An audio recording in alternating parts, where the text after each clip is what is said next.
remnant of humanity are fighting against alien invaders who use people as fuel building cities. They make huge structures that creates the atmosphere. The movie starts in the sandy expanses of Texas.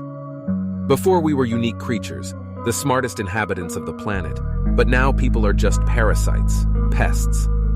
Reptilians with unique abilities and superior weapons arrived in orbit and took over the Earth to exterminate the human race.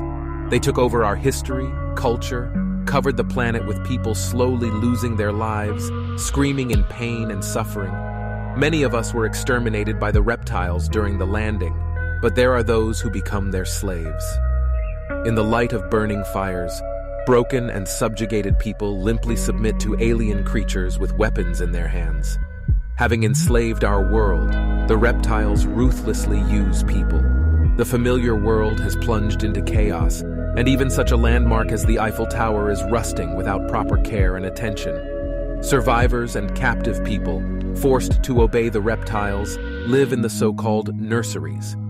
Those who manage to escape from there tell terrible things that terrify other people. Millions of skeletons and human skulls are reminders of how pathetic we are in front of more advanced creatures.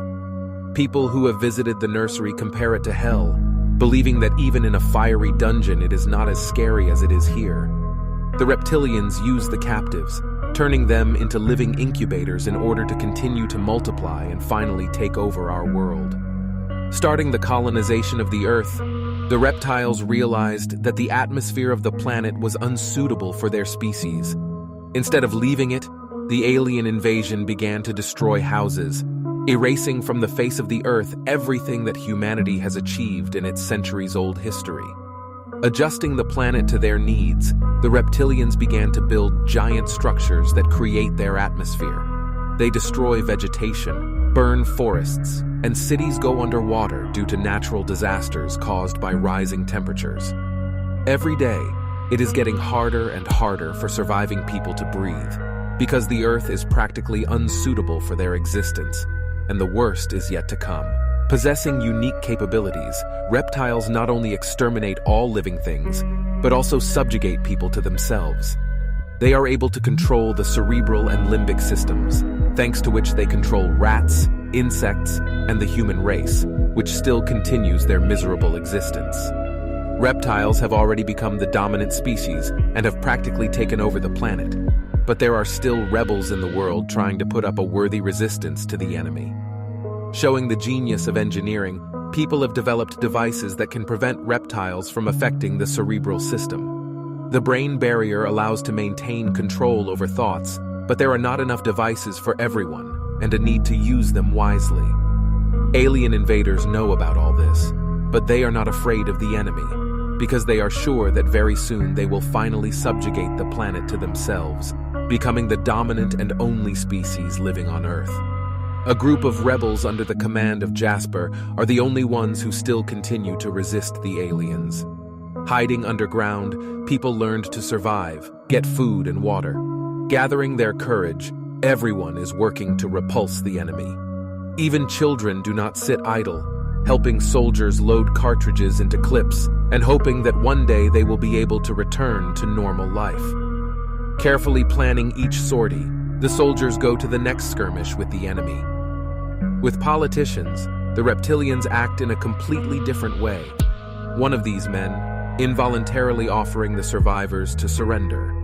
A resistance squad hides nearby and watches what is happening, hoping to exterminate a few more enemies. At some point, one of the girls comes out of hiding and pretends to believe the words of a propagandist broadcasting like a nightingale.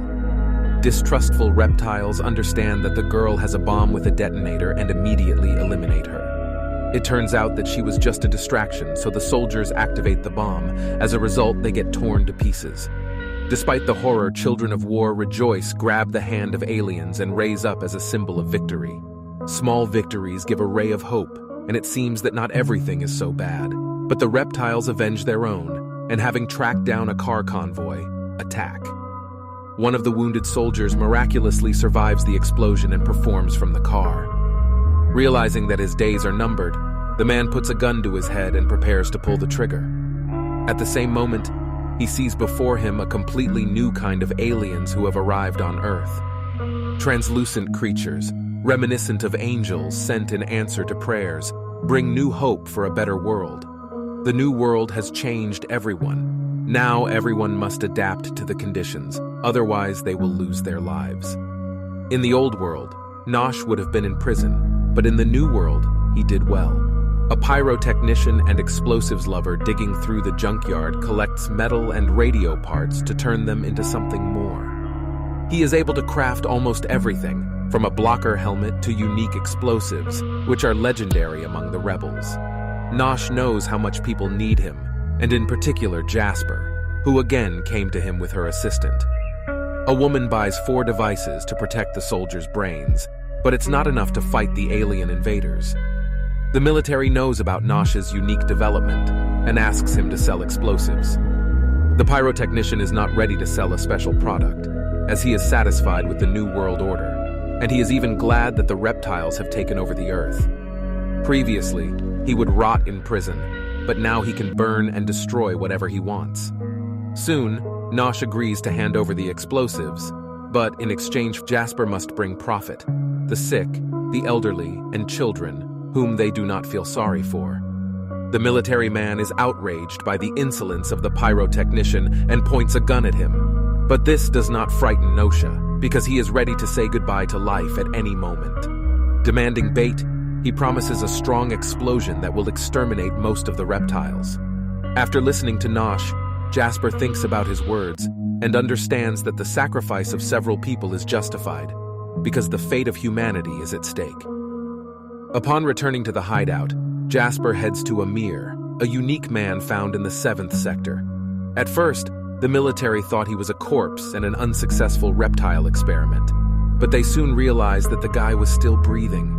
He frightens the military. They are afraid to approach Amir, pointing rifles at him. Jasper and Sarah are the only ones who can communicate with the guy, believing that he is not hopeless. The rebel leader frees Amir's hands, giving him freedom. As soon as the military leave, Sarah decides to feed the guy and remove the veil from his head. Now she sees that alien mechanisms and reptilian technology are integrated into the flesh of Amir, and believes that this will help people win the war. While the soldiers are training to shoot their rifles, Amir, sitting by the fire, sees pictures of the future, trying to put them together. Since the beginning of the war, Sarah has lost a child and believes that the surviving captives have a predisposition, unique abilities that can change the course of events. Realizing that Amir sees the future, Sarah asks him to tell him about him. In the morning, soldiers enter the empty and ruined city, attacking air targets. At some point, they manage to hit one of the aircraft, and the observer reports the crash of the aircraft. A group of rebels hurriedly head there, checking their equipment, helmets, and weapons. Jasper reminds that devices on the head cannot be removed, and even more so, it is forbidden to look into the eyes of reptiles. Upon arriving at the crash site, a group of military men spot an alien monster fleeing and stuff it with lead. An injured reptile screams in pain and tries to escape by hiding behind any available cover. Meanwhile, Amir is increasingly immersed in images of the future and sees how people are burning, and the reptiles are stacking their skulls in a place where there are millions of bones of those who could not resist the alien invasion. His eyes fill with proteins, as a result of which Amir becomes a kind of seer of the new time. At some point, the cornered enemy uses telekinesis and pushes one of the soldiers into the wall, causing the blocker helmet to fly off. Jasper orders Martinez not to look into the reptile's eyes, but it's too late. Succumbing to the influence on the cerebral system, the soldier takes a weapon and begins to shoot at his own, taking the life of one of the rebels. Jasper and her assistant are left with no choice. They're forced to eliminate him. Eventually, they got the monster. As soon as the terrible monster falls, Jasper orders to deprive him of his head. Picking up a machete, decapitates the reptile. He grabs the head and picks it up. People know that only one species should remain alive, and this head serves as a symbol for them that it is too early to give up.